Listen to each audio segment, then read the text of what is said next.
반갑습니다. 24일 토요일 새벽을 하나님께 올려드립니다. 함께 내 안에 사느니 찬양 부르십니다.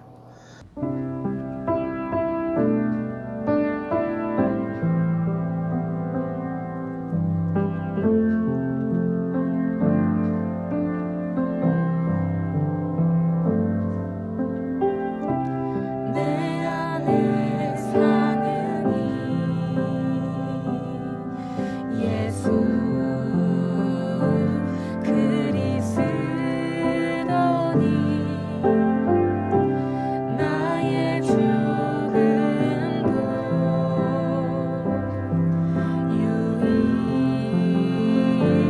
유익함이라 나의 왕 내 노래 내 생명 또 내 기쁨 나의 힘 나의 것 내 평화 나의 주 내 안에 사느니 예수 그리스도니 나의 죽음도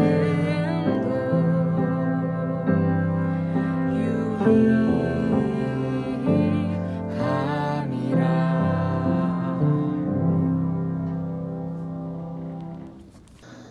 오늘 말씀은 창세기 23장 17절에서 20절까지의 말씀입니다.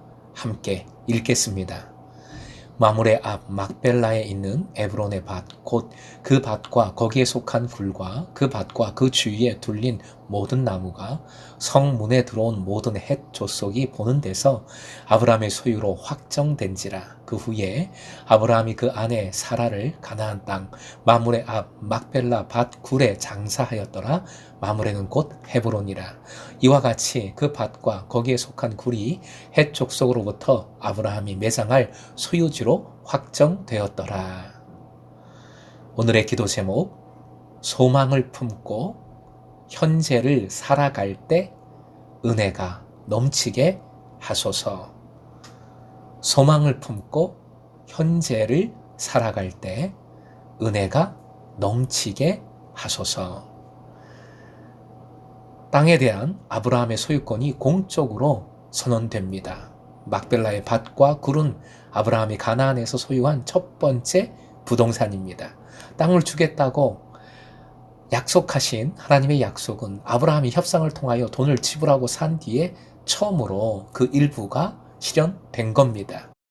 본문은 간단하지만 아브라함과 헷 족속 사이의 거래에 대한 세부 사항이 정확히 기록되어 있습니다. 땅의 위치, 마물의 동쪽이죠. 그것과 관련된 소유권, 그 속의 굴과 그 사방에 둘린 수목 다, 그리고 판매자의 이름 에브론, 구입자의 이름 아브라함, 또한 증인들이 모두 언급되고 있습니다. 구입이 완료돼서 아브라함은 아내를 가나안 땅에 묻었습니다. 사라는 막벨라 동굴 무덤의 첫 번째로 장사된 이스라엘인입니다. 사라는 죽어서 약속의 땅에 있는 매장지에 묻히게 된 것이지요. 나중에 남편과 아들, 며느리, 그리고 손자와 손자 며느리까지 이곳에 묻히게 됩니다. 땅을 매입한 것은 믿음의 결단이라고 어제 묵상했습니다. 이 믿음의 결단이 보여주는 소망이 있습니다. 이 소망을 세 가지로 상고해 봅니다. 첫 번째 소망은 하나님의 약속에 대한 소망입니다. 극히 일부분이기는 하지만 땅을 주시겠다는 하나님의 약속의 성취를 비로소 맛봅니다.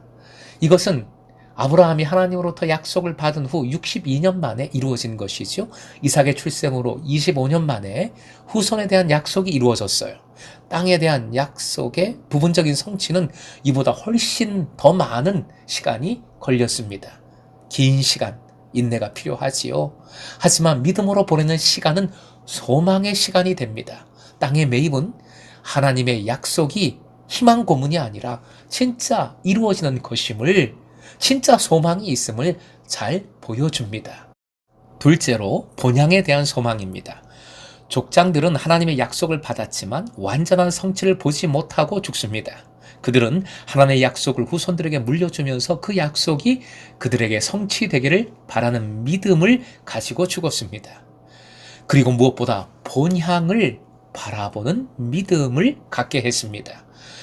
큐티집에도 실었는데 다시 한번 히브리서 말씀을 화면 보시고 함께 읽겠습니다. 히브리서 11장 13절 14절입니다. 이 사람들은 모두 믿음을 따라 살다가 죽었습니다. 그들이 약속하신 것을 받지는 못했지만 그것을 멀리서 바라보고 반겼으며 땅에서는 길손과 나그네 신세임을 고백하였습니다. 이런 말을 하는 사람들은 자기네가 고향을 찾고 있다는 것을 나타내는 것입니다. 이 땅에만 집착하는 삶이 아니라 본향이 어디인지를 제대로 알고 믿고 본향을 바라보는 그 소망이 이 땅의 매입에 들어있는 겁니다. 셋째로 가정에 대한 소망입니다. 아브라함은 무덤을 구입함으로써 자신을 포함한 가족들이 묻힐 장소를 확보한 것이죠. 고대 사회에서 가족들이 사용할 무덤을 확보한다는 것은 매우 중요한 일이었습니다. 무엇보다 무덤이 있는 지역, 죽음에만 관련이 된 게 아닙니다. 그 가족의 삶의 터전이 됩니다. 가족묘를 통하여 그 가족은 후손들까지 자신들의 정체성을 유지하고 서로 코이노니아를 이루게 되는 것이지요. 땅을 구입하는 것은 하나님 안에서 믿음으로 가정을 세우는 일이 되고 그 소망으로 믿음의 가계를 이루게 되는 겁니다. 사랑하는 금성의 제자 여러분, 땅의 구입과 소유가 공식적으로 확정되었습니다. 죽음을 위해 매입한 땅은 소망의 땅이 됩니다. 하나님 약속에 대한 소망입니다. 하나님 나라에 대한 소망입니다. 그리고 믿음으로 세워질 가정에 대한 소망입니다. 현재는 주님이 주신 선물이라고 하지요. 영어 단어가 똑같죠? 현재 선물. 그리스도인들은 현재를 살아야 합니다. 감사함으로, 기쁨으로, 만족함으로 현재를 살아가야 합니다. 그런데 그 현재는 소망을 품은 현재입니다. 주님께서 반드시 이루실 약속이 들어있는 현재인 것이지요. 오늘도 소망을 품은 현재를 믿음으로 힘있게 살아갈 때에 새로운 기쁨이 넘칠 수 있기를, 새로운 은혜를 누리는 여러분 되시길 주님의 이름으로 축원드립니다.